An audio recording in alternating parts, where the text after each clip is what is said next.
Assalamualaikum warahmatullahi wabarakatuh. Halo semuanya, perkenalkan saya Kalia Mega Maulida dengan NIM 031111240036 dari program studi akuntansi Sekolah Tinggi Ilmu Ekonomi SUT Atmaja Subang. Nah, pada video ini saya akan menjelaskan analisis laporan keuangan PT Mustika Ratu Tbk sebagai materi pembahasan dalam tugas akhir mata kuliah akuntansi keuangan dengan dosen pengampu Ibu Trisandi Eka Putri SEMSI. Nah, perlu saya sampaikan bahwa pembuatan video ini hanya bertujuan untuk memenuhi tugas akhir dan tidak dimaksudkan untuk hal apapun di luar kepentingan akademik. Oke, baik. Kita lanjut ke pendirian dan informasi umum tentang PT Mustika Ratu Tbk. Nah, PT Mustika Ratu Tbk ini adalah perusahaan yang didirikan berdasarkan Akta No. 35 tanggal 14 Maret 1978 dengan notaris GHS Lomban Tobing SH. Akta pendirian ini telah disahkan oleh Menteri Kehakiman Republik Indonesia dengan surat keputusan nomor sekian tanggal 22 Desember 1978 dan telah diumumkan dalam Berita Negara Republik Indonesia nomor 8 tanggal 25 Januari 1980 dan tambahan nomor 45. Nah, perusahaan berdomisili di Jalan Gatot Subroto, 74-75 Jakarta Selatan dan pabrik berlokasi di Jalan Raya Bogor, kilometer 26,4 Ciracas, Jakarta Timur. Perusahaan memulai melakukan kegiatan usaha secara komersial pada tahun 1978. Baik, lanjut kita ke analisis laporan keuangan dari PT Mustika Ratu Tbk ini. Yang pertama itu ada kas dan setara kas.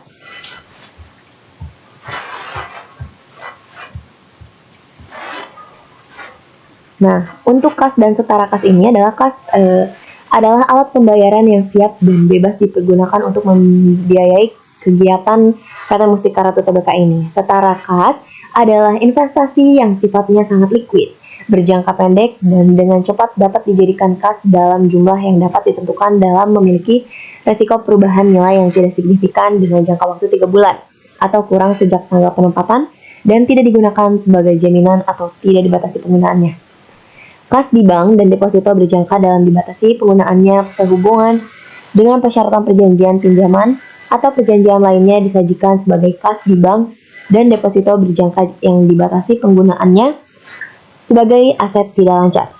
Kas di bank dan deposito berjangka yang akan digunakan untuk membayar liabilitas yang akan jatuh tempo dalam 1 tahun dan disajikan sebagai bagian dari aset lancar. Lanjut kita ke persediaan. Nah, persediaan ini dinyatakan sebesar nilai yang lebih rendah antara biaya perolehan atau nilai realisasi neto. Biaya perolehan terdiri dari bahan baku langsung, biaya konversi untuk persediaan barang jadi melalui proses produksi, dan biaya lain yang timbul sampai persediaan berada dalam kondisi yang tepat yang siap untuk dijual. Nilai realisasi neto adalah estimasi harga penjualan dalam kegiatan usaha normal dikurangi estimasi biaya yang diperlukan untuk melakukan penjualan. Ketika persediaan dijual, jumlah tercatat persediaan tersebut diakui dalam beban pada tahun di mana pendapatan terkait diakui. Nah, lanjutan dari persediaan ini penyisihan penurunan nilai persediaan karena keuangan, kerusakan, kehilangan, dan lambatnya perputaran ditentukan berdasarkan hasil penelaahan terhadap keadaan masing-masing persediaan untuk mencerminkan nilai realisasi neto pada akhir tahun. Penyisihan penurunan nilai persediaan ini ke nilai realisasi neto dan seluruh kerugian persediaan diakui sebagai beban pada periode penurunan nilai atau kerugian biaya. Nah, untuk biaya dibayar di muka dan uang muka, ini biaya dibayar di muka ini diamortisasi selama masa manfaat masing-masing biaya dengan menggunakan metode garis lurus. Dan uang muka merupakan pembayaran dan penggandaan barang atau jasa yang akan diperhitungkan demikian dengan harga barang atau jasa yang akan diterima. Nah, untuk aset tetapnya, pengakuan awal aset tetap diukur pada biaya perolehan. Biaya perolehan aset tetap meliputi harga perolehan dan setiap biaya yang dapat diatribusikan langsung untuk membawa aset ke lokasi dan kondisi yang diinginkan agar aset siap digunakan. Aset tetap ini kecuali tanah dinyatakan berdasarkan biaya perolehan tetapi tidak termasuk biaya perawatan sehari-hari, dikurangi akumulasi penyusutan dan akumulasi rugi penurunan nilai, jika ada. Tanah tidak disusutkan dan dinyatakan berdasarkan biaya perolehan, dikurangi akumulasi rugi penurunan nilai, jika ada. Beban-beban yang timbul setelah aset tetap digunakan, seperti beban perbaikan dan pemeliharaan, dibebankan pada laporan laba rugi dan penghasilan komprehensif lainnya konsolidasi pada saat terjadinya. Apabila beban-beban tersebut menimbulkan peningkatan manfaat ekonomis di masa mendatang dari penggunaan aset tetap tersebut yang dapat melebihi kinerja normalnya, maka beban-beban tersebut dikapitalisasi sebagai tambahan biaya perolehan aset tetap. Nah, penyusutan dihitung berdasarkan metode garis lurus selama masa manfaat aset tetap sebagai berikut. Sewa tanah jangka panjang 0%, bangunan dan prasarana 2-5%, mesin dan peralatan 10%, peralatan kantor 20-50%, kendaraan 5% untuk tarifnya.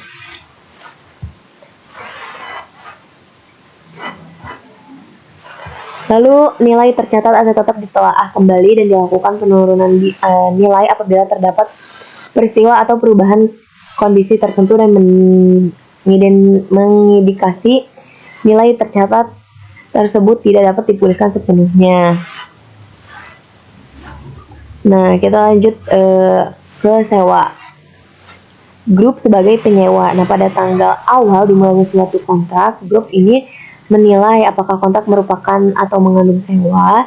Suatu kontrak mengandung sewa apabila kontrak tersebut memberikan hak untuk mengendalikan penggunaan aset identifikasian selama suatu jangka waktu untuk dipertukarkan dengan imbalan. Nah, untuk menilai apakah kontrak memberikan hak untuk mengendalikan penggunaan aset identifikasian, grup harus menilai apakah grup ini memiliki hak untuk mendapatkan secara substansial seluruh manfaat ekonomi dan penggunaan aset identifikasian, dan apakah grup ini memiliki hak untuk mengarahkan penggunaan aset identifikasian. Nah, pada tanggal permulaan sewa, grup mengakui aset hak dan liabilitas sewa dan aset hak guna diukur pada biaya perolehan, di mana meliputi 1. Jumlah pengukuran awal liabilitas sewa, 2. Pembayaran sewa yang dilakukan pada sebelum tanggal permulaan dikurangi dengan insentif sewa, yang ketiga biaya langsung awal yang dikeluarkan, dan yang terakhir keempat estimasi biaya yang akan dikeluarkan untuk membongkar dan memindahkan aset pendasar atau untuk merestorasi aset pendasar ke kondisi yang disyaratkan oleh syarat dan ketentuan sewa.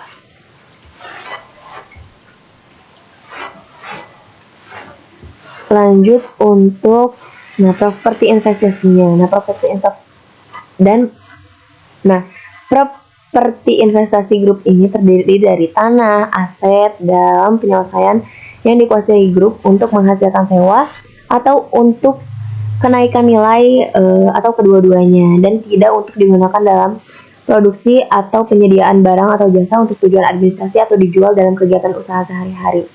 Dan grup ini telah memilih model biaya cost model sebagai kebijakan akuntansi pengukuran profesi investasinya. Nah, profesi investasi ini dinyatakan sebesar biaya perolehan termasuk biaya transaksi dikurangi akumulasi penyusutan dan penurunan nilai, kecuali tanah yang tidak disusutkan. Nah, jumlah tercatat termasuk biaya penggantian dari properti investasi yang ada pada saat terjadinya biaya jika kriteria pengakuan terpenuhi, dan tidak termasuk biaya harian penggunaan properti investasi. Lanjut saja kita ke biaya pinjaman. Nah, biaya pinjaman ini baik secara langsung maupun tidak langsung digunakan untuk mendanai suatu proses pembangunan tertentu yang memenuhi syarat aset kualifikasian, dikapitalisasi hingga saat proses pembangunannya selesai. Dan biaya pinjaman ini yang dapat diatribusikan secara langsung dalam perolehan, konstruksi, dan produksi suatu aset dikualifikasian. Dikapitalisasi sebagai bagian dari biaya aset terkait, dan jika tidak, biaya pinjaman diakui sebagai beban pada saat terjadinya. Biaya pinjaman terdiri dari bunga dan beban keuangan lainnya sehubung dengan pinjaman dana oleh grup. Untuk pinjaman yang secara khusus digunakan untuk perolehan aset kualifikasian ini, jumlah biaya pinjaman yang memenuhi syarat untuk dikapitalisasi ditentukan sebesar biaya pinjaman yang terjadi selama satu periode berjalan dikurangi pendapatan investasi jangka pendek dari pinjaman tersebut. Selanjutnya, ada imbalan kerja. Grup menerapkan PSAK nomor 219 Imbalan Kerja dan Amandemen 2015. PSAK nomor 219 Imbalan Kerja tentang program imbalan pasti iuran pekerjaan. Termasuk penyesuaian 2016 PSAK nomor 219. Selain itu juga, grup juga mengadopsi ISAK nomor 114 PSAK 219 batas aset imbalan pasti, persyaratan pendanaan minimum dan interaksinya. PSAK ini memperkenalkan persyaratan untuk sepenuhnya mengakui perubahan dalam kewajiban aset imbalan pasti masuk pengakuan segera dari biaya imbalan pasti termasuk biaya jasa lalu yang belum menjadi hak dan memerlukan pemilihan dari biaya imbalan pasti keseluruhan menjadi komponen-komponen dan membutuhkan pengakuan pengukuran kembali OCI atau menghilangkan pendekatan koridor. Meningkatkan pengungkapan tentang program imbalan pasti, modifikasi akuntansi untuk pesangon, termasuk membedakan antara imbalan yang diberikan dengan pemberian jasa dan imbalan yang diberikan dalam pemutusan hubungan kerja dalam mengubah pengakuan dan pengukuran imbalan pesangon. Selanjutnya, setelah imbalan kerja ini ada pengakuan pendapatan dan beban. Ini perlu kita ketahui, pengakuan pendapatan harus memenuhi 5 langkah analisa sebagai berikut. Yang pertama, identifikasi kontrak dengan pelanggan. Yang kedua, identifikasi kewajiban pelaksanaan dalam kontrak. Yang ketiga, penetapan harga transaksi. Yang keempat, alokasi harga transaksi ke setiap kewajiban pelaksanaan dengan menggunakan dasar harga jual berdiri sendiri relatif dari setiap barang atau jasa berbeda yang dijanjikan di kontrak. Dan yang terakhir, kelima, pengakuan pendapatan ketika kewajiban pelaksanaan telah dipenuhi dengan menyerahkan barang atau jasa yang dijanjikan ke pelanggan. Dan kewajiban pelaksanaan dapat dipenuhi dalam kondisi sebagai berikut. A. Pada waktu tertentu. Ini biasanya untuk janji dalam memindahkan barang ke pelanggan. Atau B. Sepanjang waktu, atau biasanya untuk janji dalam memberikan pelayanan kepada pelanggan. Pendapatan dari penjualan barang diakui pada saat pengendalian atas barang telah berpindah kepada pelanggan. Dan beban diakui pada saat terjadinya accrual basis. Untuk biaya emisi sahamnya, seluruh beban yang terjadi sehubungnya dengan penawaran saham entitas induk kepada masyarakat dicatat sebagai pengurangan akan tambahan modal depositor. Yang merupakan komponen ekuitas di dalam laporan posisi keuangan konsolidasian. Untuk pajak penghasilannya, aset dan liabilitas pajak kini untuk tahun berjalan diukur sebesar jumlah yang diharapkan dapat restitusi dari atau dibayarkan kepada otoritas perpajakan. Pajak penghasilan kini diakui dalam laporan laba rugi dan penghasilan komprehensif lain kecuali pajak yang berkaitan dengan pos yang diakui di luar laba atau rugi, baik penghasilan komprehensif lain atau langsung pada ekuitasnya. Untuk pajak tangguhannya ini diakui dengan menggunakan metode liabilitas atas perbedaan temporer antara dasar pajak aset dan liabilitas dengan jumlah tercatatnya untuk tujuan pelaporan pada akhir periode pelaporan. Selanjutnya, untuk dividennya, pembagian dividen kepada para pemegang sahamnya ini perusahaan diakui sebagai liabilitas dalam laporan keuangan konsoliditas pada periode ketika dividen tersebut disetujui oleh para pemegang saham perusahaannya.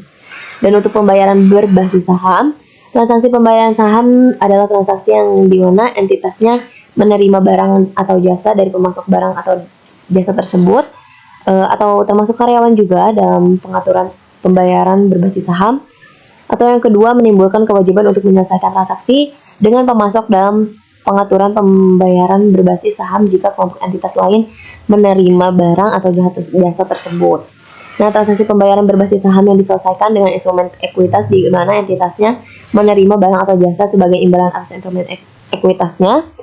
Atau yang kedua, menerima barang atau jasa tetapi tidak memiliki kewajiban untuk menyelesaikan transaksi dengan pemasoknya. Untuk laba rugi per lembar sahamnya, per saham dasarnya ini, laba rugi per saham dasar dihitung dengan membagi laba dan diatribusikan kepada pemilik entitas induk dengan jumlah rata-rata tertimbang saham yang ditempatkan dan disetor penuh selama periode berjalan setelah dikurangi dengan saham yang diperoleh kembali. Nah, saham ini biasanya juga dapat diterbitkan atau jumlah sahamnya biasa dapat berkurang tanpa disertai perubahan pada arus kas atau aset lain atau pada liabilitas. Nah, perubahan tersebut dapat berbentuk dividen saham, saham bonus, pemecahan saham, atau penggabungan saham. Untuk perhitungan laba per saham, perubahan tersebut dianggap seolah-olah sudah terjadi pada awal tahun laporan keuangan konsolidasian yang disajikan. Lalu ada apa lagi?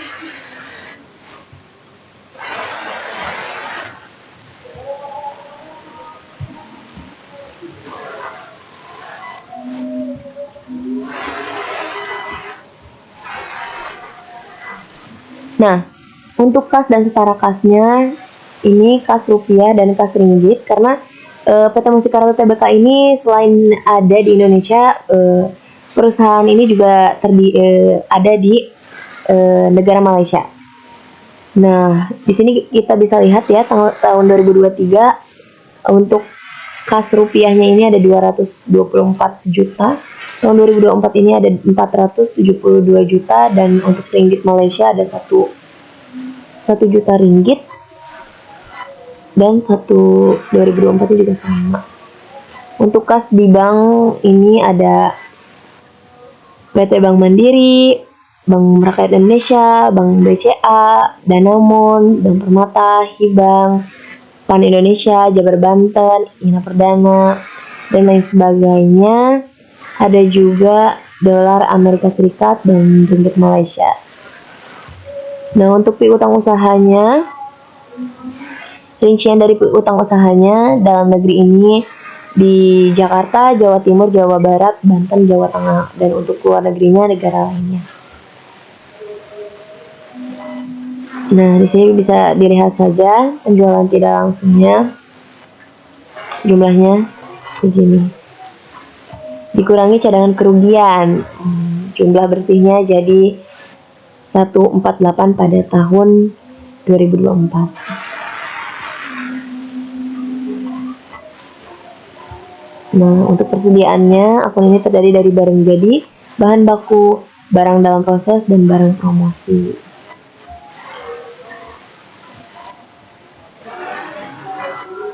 Nah, ini.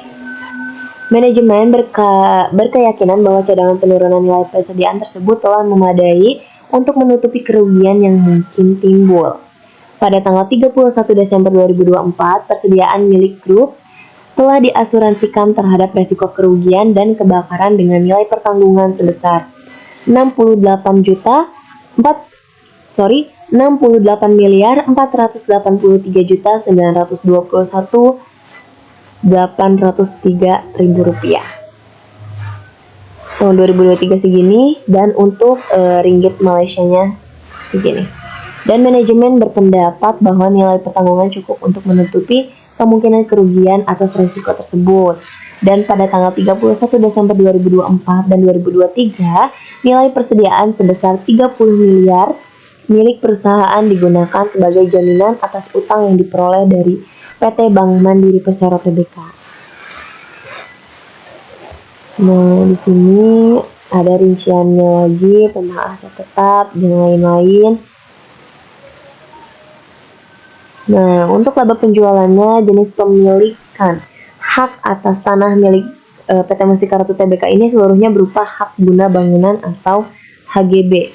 Hak atas tanah tersebut akan berakhir dalam berbagai tanggal dari tahun 2036 sampai dengan tahun 2037. Manajemen juga berpendapat bahwa hak atas tanah tersebut dapat diperbaharui atau diperpanjang kembali pada saat jatuh tempo. Dan pada tanggal 31 Desember 2024, aset tetap milik PT Mustika Ratu Tbk ini telah diasuransikan terhadap resiko kebakaran dan resiko lainnya dengan nilai pertanggungan sebesar sekian. Perusahaan juga memiliki asuransi terhadap gangguan usaha sebesar 30 miliar. Manajemen berpendapat bahwa nilai pertanggungan tersebut cukup untuk menutupi kemungkinan kerugian dari risiko kebakaran atau risiko lainnya. Dan berdasarkan penelaahan manajemen, tidak terdapat kejadian atau perubahan keadaan yang mengindikasikan adanya penurunan nilai aset tetap pada tanggal 31 Desember 2024 dan 2023. Aset dalam penyelesaian pada tanggal 31 Desember ini merupakan proyek pembuatan mesin dengan presentasi penyelesaian sebesar 82%. Pekerjaan diperkirakan selesai pada awal tahun 2025. Nah, selanjutnya apa lagi?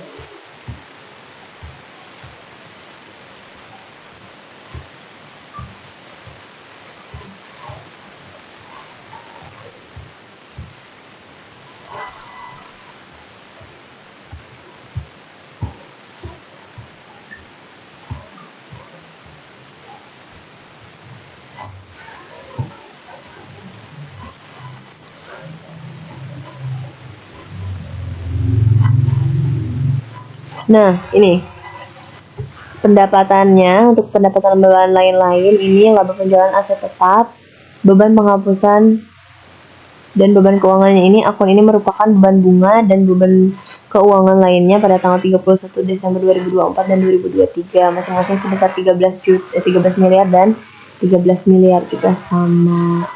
Nah, pendapatan keuangan lain-lainnya itu ada dari jasa giro dan jasa giro atau bunga.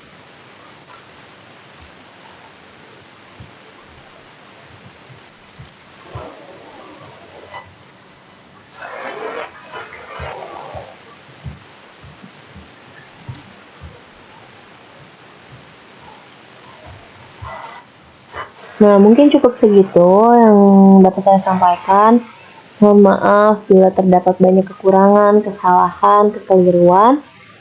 Kurang lebihnya mohon maaf. Wabillahi taufiq wal hidayah. Wassalamualaikum warahmatullahi wabarakatuh.